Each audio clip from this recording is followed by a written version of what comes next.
이번에는 윤석열 대통령 이야기로 넘어가 보도록 하겠습니다. 소통을 한층 강화하는 모습이다라는 평가예요. 특히 이제 당과 그렇다. 지난달에 이제 낙천자들과 오찬을 했었고 이번 주에는 황우여 비대위원장을 비롯해서 당 지도부와 만찬했죠. 그리고 초선 당선인들과도 만났습니다. 당에서는 좀 긍정적인 평가인가요? 아니면 뭐 다른 평가도 나오나요? 일단 전보다 많이 만나고는 계시죠. 소통의 횟수가 늘어난 건 맞는데 만남 자리에서 하셨던 말씀 우리는 기사로만 전달 받으니까요. 거기 참석했었던 분들의 전원.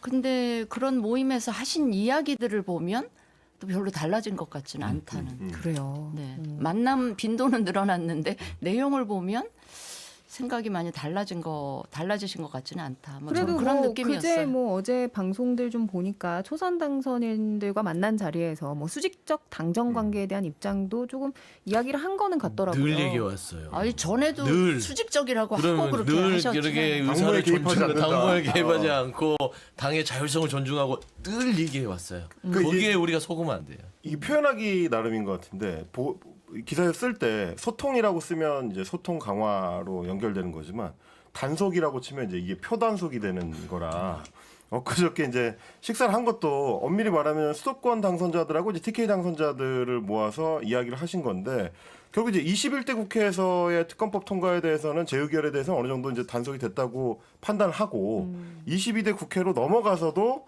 특검법 같은 거 오면 내가 이제 거부권 행사를 할 테니까 잘 좀 해 주십사라는 단속의 차원으로 보자면 그게 이제 소통하고는 조금 거리가 있는 어떤 모습으로 비춰 보일 수가 있는 거죠. 하필이면 거부권은 또 굳이 언급을 하셨으니까. 근데 제가 김용태 의원 이야기를 들어보면 그 이야기가 그냥 무턱대고 나온 거는 아니고 맥락을 보면 거부권이요?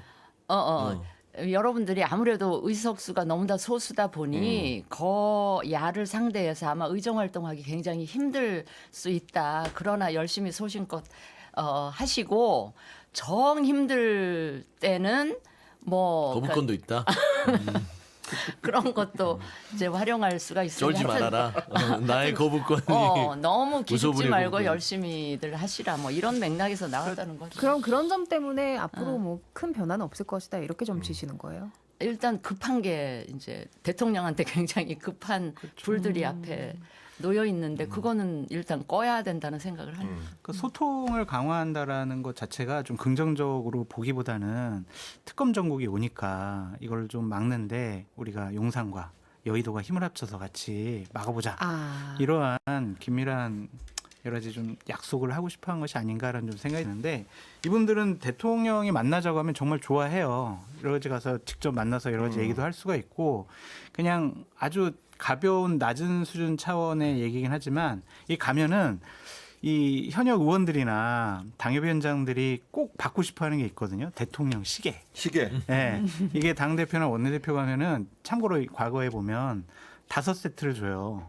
그리고 이제 지도부가 가면 한 3세트 주고 그냥 의원이나 당협위원장 가면은 한 세트씩 주거든요. 각자 가져갈 수 있는 걸로. 네. 그러면 그걸 가지고 또 지인들에게 나눠주기도 하고 그러니까 당에서는 대통령 만나자고 하면 상당히 좋아한다. 시계 때문에요? 아니, 그건 이제 하나의 낮은 수준의 이유긴 한데 기본적으로는 대통령하고 만나서 여러 가지 국정에 대해서 얘기할 수 있는 기회가 별로 없잖아요. 그래서 상당히 기대하고 무조건 참석한다 그렇게 말씀드렸습니다. 그러면 이제 소통이라는 거는 왔다 갔다 하는 걸 의미하는 거잖아요. 대화가. 근데 쌍방이요. 그런 소통이 아니라 대통령 입장에서 여러 가지 이제 안건을 두고 어떻게 해줬으면 좋겠다를 이야기한 자리로 이제 보시는 거예요. 그렇게 봐야죠. 근데 저는 대통령께 말씀드리고 싶은 게 뭐냐면 이렇게 당의 소통을 강화해서 괜히 특검 적응 막아야지, 전당대회 때 나랑 친한 사람들 지도부 꾸려야지 이러한 인식을 주는 것보다는 조금 더 이제 국정 운영하시는데 더 많은 시간을 쏟으시는 게 어떨까. 당무에는 좀 관심을 뚝 끊으시는 게 어떨까라는 좀 생각이 들고요. 금요일 날 대통령이 하신 말씀이 저는 되게 아프게 다가왔어요.